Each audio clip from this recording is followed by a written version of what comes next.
Welcome back to Car File. This week we're taking a look at executive cars, or repmobiles to you and me, and this one is really clever. Because it's the new Nissan Primera, and it's got a camera for when you're reversing. Handy that.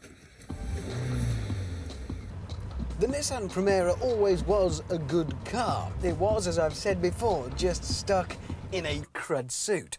It was so boring to look at that no matter how sporty and competent it might have been, you could never forgive it for being less interesting than gardening.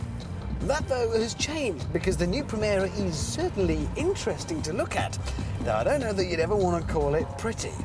If you think it looks big and bulky on the outside, try the inside, where it is huge, cavernous. My voice is echoing in here. I don't know that I want to spend all day cruising the motorways in it. I'd get lonely.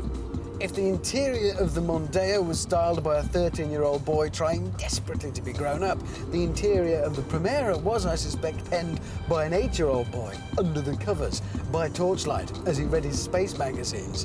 Whoa! It's a pastiche of high tech. I don't have dials in front of me, they're set into the centre of the dash. As a result, the whole thing feels further away, which adds to that feeling of spaciousness. And then in the middle, there's something designed for flying spaceships, I am sure. I'm sure if I press the right button in here as well, there'll be a ping, a door will open and my lunch will be ready.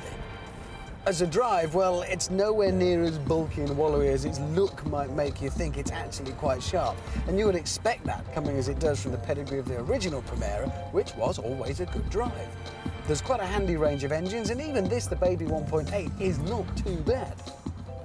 I'm not sure whether the Flash Gordon styling inside and out might not be trying just a little bit too hard. After all, this is a functional car. It has a purpose to serve.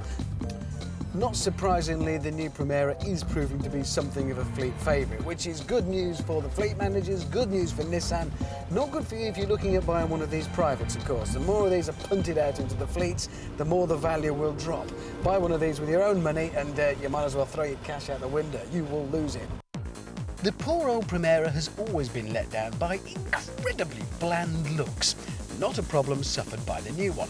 Those space-age lines certainly stand out from the crowd and also give a spacious and light-filled cabin. The central mounted controls and gear lever don't just look good, they work well too.